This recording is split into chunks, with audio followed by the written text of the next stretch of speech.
Hey everyone, welcome to The Week in Doubt, episode 41. Before we get started, I'd like to thank Billie Jean for liking the Week in Doubt Facebook page, and not only liking the page, but also liking my post entitled Messianic Dinosaur Humor. I'd also like to thank a couple of my old bandmates for liking the Facebook page. My old friends, I don't know if I should say their last names. I'll say Joe E. and Wally. I had to prod him with a stick a little, but I got him to like the page, and I'm very grateful. Also, before we start the show, I should mention that today's podcast is brought to you by Audible.com. Get a free audiobook download at www.audibletrial.com/theweekindoubt. Over 100,000 titles to choose from for your iPhone, Android, Kindle, or MP3 player. All right. I was recently rewatching a debate on YouTube between Bishop Shelby Spong and Professor William Lane Craig. Now, William Lane Craig is a well-known Christian apologist, and Bishop Shelby Spong is a really interesting guy. He doesn't take scripture literally, and if you listen to him talk about scripture and the authors of the New Testament, he actually sounds like he believes it's all symbolism, almost like a secularist or a non-believer might.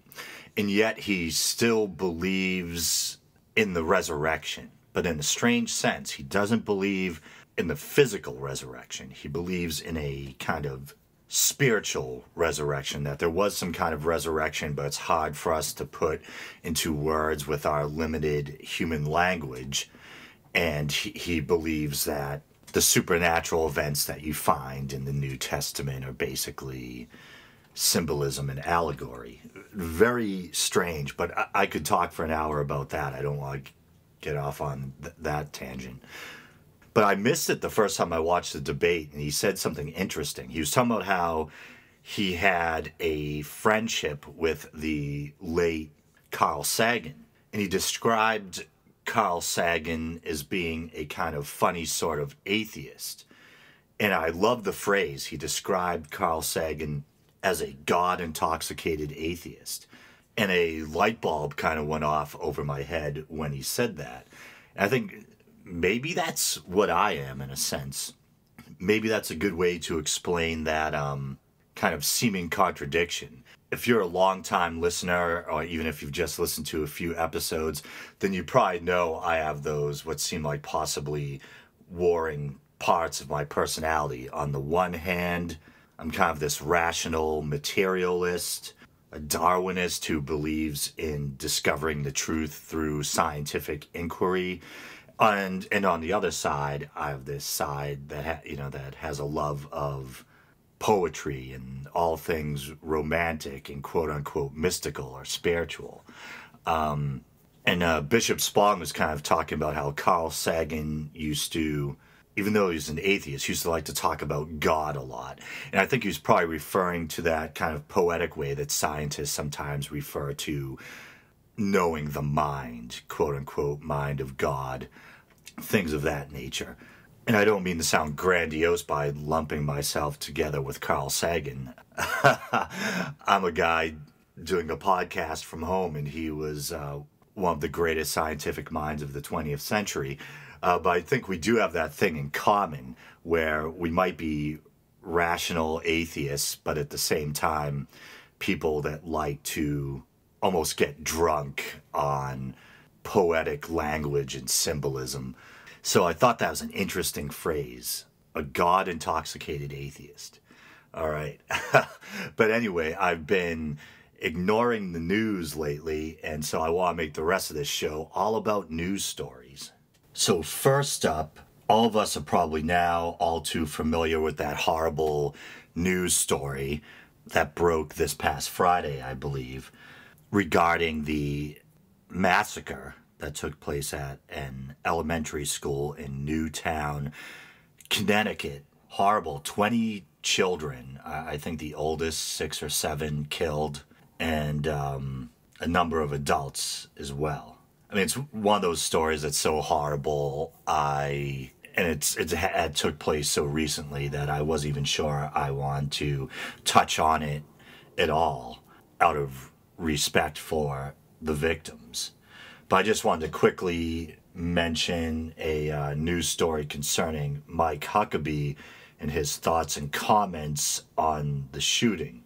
And I believe the location, the town is pronounced Newtown, Newtown. Here in Massachusetts, we have a town called Newton. And I heard a couple people in the news pronounce it Newton, but I believe it's Newtown. And this is from the Huffington Post. Former Arkansas Governor Mike Huckabee weighed in on the massacre at an elementary school in Newtown, Connecticut on Friday, saying the crime was no surprise because we have systematically removed God from the public schools. We ask why there is violence in our schools, but we have systematically removed God from our schools, Huckabee said on Fox News. Should we be so surprised that schools will become a place of carnage? And actually, I was watching the most recent episode of Huckabee last night, and he tried to unapologetically backtrack or rewrite what he said. He didn't take any responsibility for those comments, really. He said that they were taken out of context or something like that. I think those comments are grotesque. What we know about this killer is that it sounds like he had mental or developmental disorders. His mother was possibly some sort of survivalist that was very proud of her gun collection. And it seems like it was all too easy for her son to get his hands on these weapons, where he then proceeded to slay his mother and then go to elementary school and kill 20 young children and some adults too, some of them very brave, who were trying to protect the children at the time. And I don't know what this guy's religious beliefs were, the killer that is. I imagine if you have a deranged individual who's either severely deluded, psychotic, or filled with hate, it doesn't matter what religion or lack of religion they're raised with, they're going to find some justification to still go on some sort of nightmarish spree. And what does God in the school system have to do with these poor elementary school kids who were killed? These innocent kids. And the adults who died trying to save them, they seem like they were acting nobly and morally. What does God in and out of the classroom have to do with the way they acted? Is Huckabee trying to say that these type of things are a punishment from God?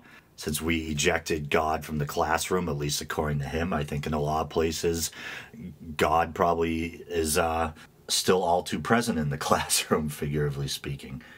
His comments just seem very ignorant.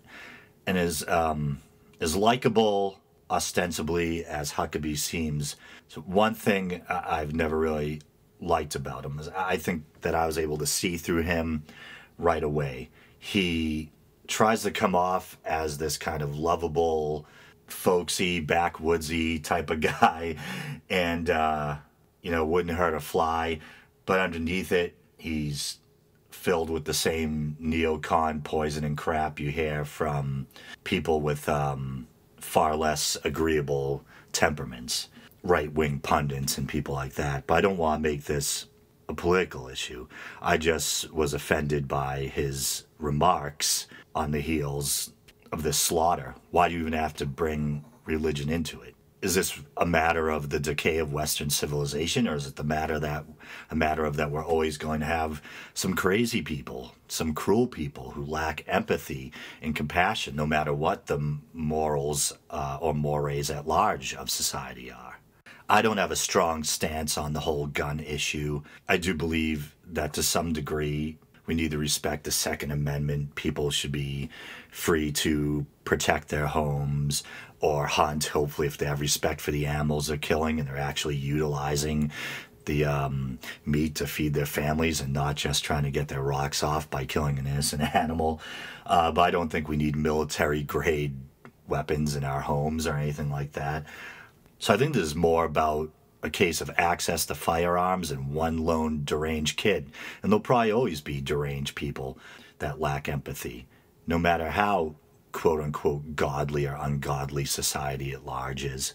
And before I move on to lighter things, there was one other kind of morbid news story I want to touch on. I suppose you could call it a news story. It's actually something I heard, listening to the podcast version of the Piers Morgan show, or Piers Morgan Tonight, is it? And it kind of caught my interest because it mentioned Eben Alexander, that Harvard neurosurgeon who claims to have had a near-death experience. And I'm not using the word claim sarcastically or derisively. I believe he experienced something, whether it was all in his head or it was a supernatural experience is another matter. But it was this awful story about this woman. I forget exactly when this tragedy took place, but during the night there was a fire in her house, and I think how the fire started is still somewhat of a mystery. And her 3 little girls, her 3 young daughters, and her 2 adult parents all perished in the fire, and she survived. It's just one of the most gruesome and horrible stories I've ever heard. And she went on to talk about how she had dreams about her daughters kind of visiting her and comforting her and things like that. And she went on to talk about how she had read the book also by Eben Alexander entitled Proof of Heaven, which details his near-death experience. And she got a lot of comfort from that. And I think the way she described it, that was kind of like a big milestone for her. Reading that book was able to help her kind of heal or embrace a belief that there is an afterlife, or reinforce maybe a pre-existing belief she had that there's an afterlife. And I don't know where I'm really going with this story because, someone like that, someone who's gone through something so horrible, I guess, whatever they want to believe that helps them get through the day, you should let them believe it, and it'd be cruel to take it away from them or to try to. But I think it kind of reminded me of last weekend. I went to this Christmas party, and for the most part, I didn't bring up religion or anything like that. I was just trying to be like another jovial party guest, I guess. But at one point in the night, I probably did wax a little too philosophical. I was kind of in the living room hanging out with these 2 girls I know, and somehow the subject of the afterlife or something like that came up. And I kind of snapped out of my wacky drunk guy persona and got very kind of sober and deep for a moment.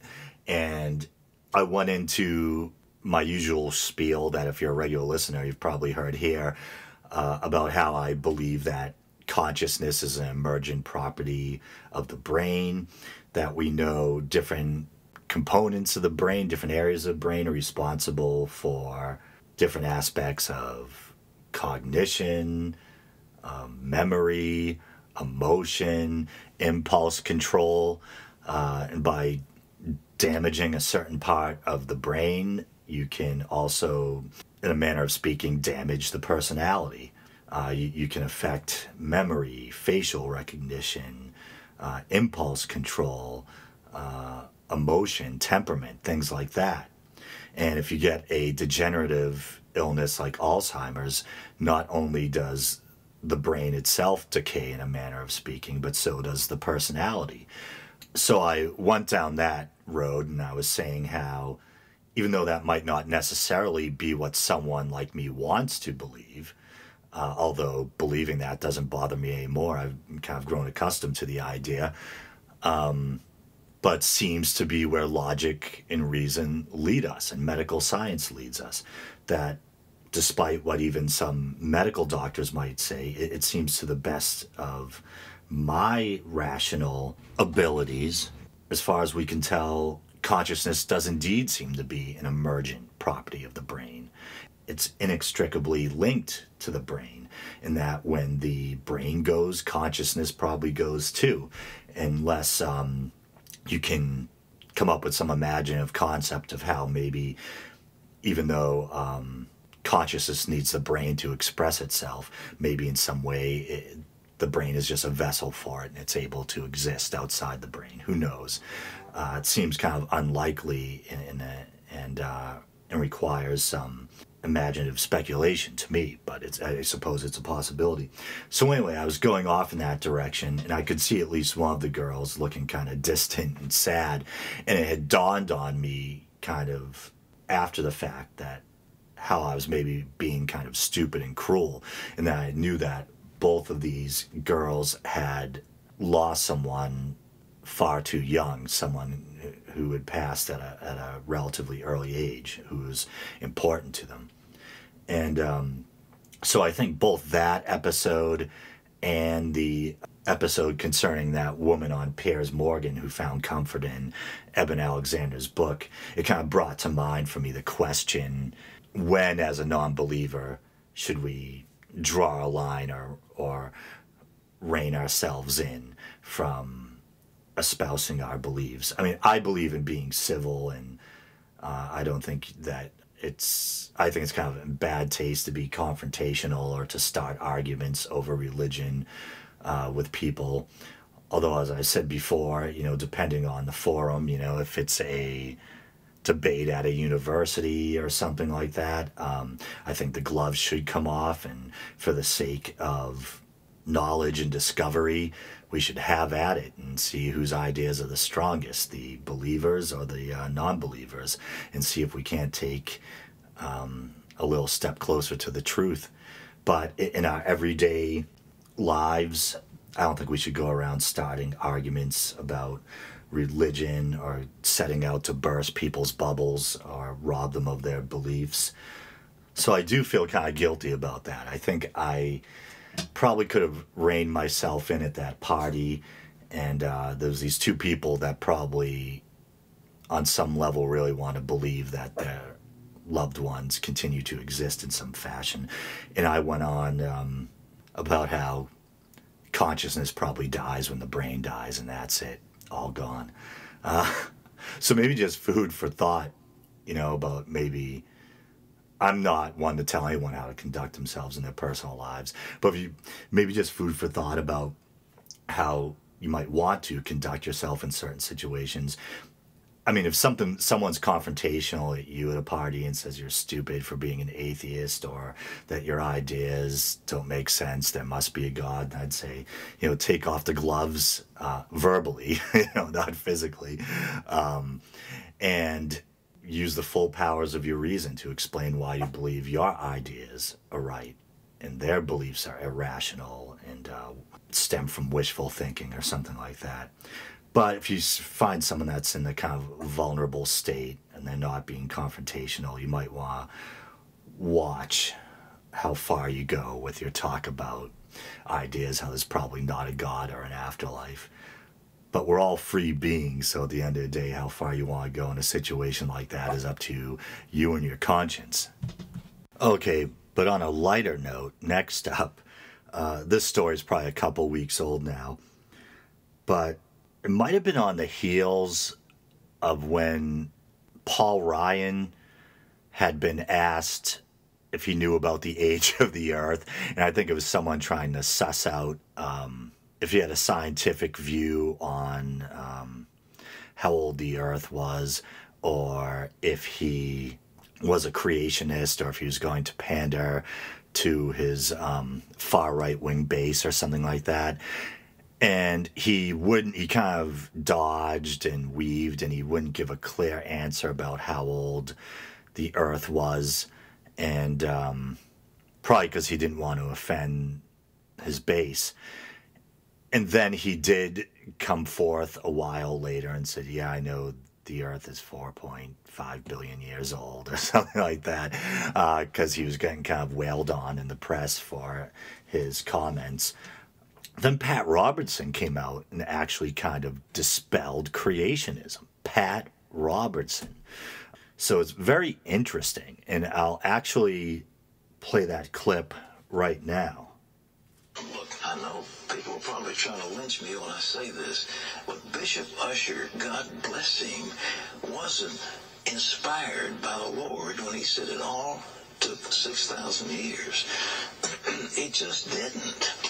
And you go back in time, you've got radiocarbon dating, you've got all these things, and you've got the carcasses of dinosaurs frozen in time out in the Dakotas. You know, they got Sioux, that big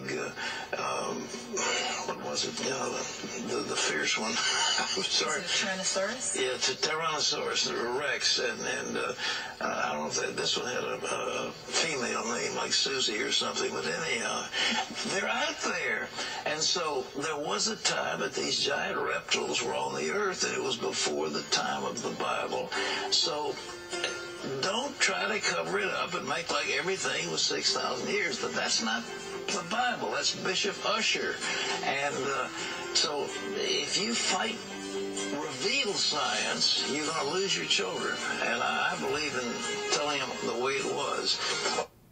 Wow. So there you have Pat Robertson, noted televangelist, saying that the earth is not 6,000 years old and trying to appeal to his listeners' sense of, or his viewers' sense of reason, even mentioning radiocarbon dating. Well, I think that's pretty cool. And he also said, you know, if you try to fight science, you're going to lose your children. I think he's right. And here I am, I'm about to appeal to the believers, if there's any of you out there listening, that you can still believe in God without turning a blind eye to science and reason. I think denying scientific fact and evidence is an insult to human dignity and human intelligence. And as I've said a lot on this show, no one knows for sure 100% whether there is or isn't a God. I'm a doubter. I think all religions are man-made. I think all the concepts of God contained in those man-made religions are also man-made. But if you choose to believe in a creator, you can believe in a creator and still be willing to recognize and embrace scientific evidence. So I'm glad to see someone of Pat Robertson's stature who holds such heavy sway over religious Americans actually standing up for science and reason. I thought that was pretty cool, man. I never thought I'd see that, but okay. Oh, as I'm sitting here recording this, I just received an email from Chris Weber of C-Web Sunday School fame that the next roundtable discussion that we took part in will go live on December 23rd. So if you go to iTunes on December 23rd, hopefully you'll see that episode of C-Web Sunday School available for download. Very cool. And that was a project that Chris, myself, the legendary dumbass of Invisible Sky Monster fame, and the hosts of A Matter of Doubt took part in. And it's basically a montage of our respective thoughts on whether the term atheist is a good thing or a bad thing, whether it's too loaded, whether or not we as non-believers should embrace it. Oh, I did have one last news story I wanted to cover, and this one is pretty old. This is dated back to December 5th. I just fell behind and never got a chance to get around to it. I was about to say something very ironic. I was about to say, thank God for my iPad. That'd be an odd thing to say on a couple accounts. But whenever I find a news story online I think might be of interest to you guys, I save it to Instapaper. And luckily I was able to track this one down by going through my Instapaper archives, as it were. And it's entitled, Bristol University's Christian Union Bans Women from Speaking at Meetings. And this is the Huffington Post students to be exact, United Kingdom. And I'll read a few paragraphs. A university's Christian society has banned women from speaking at events and teaching at meetings, unless they are accompanied by their husband, it has been revealed. The Bristol University Christian Union, BUCU, had originally decided women would be allowed to teach at meetings after their international secretary resigned in protest, but the group has since changed its policy.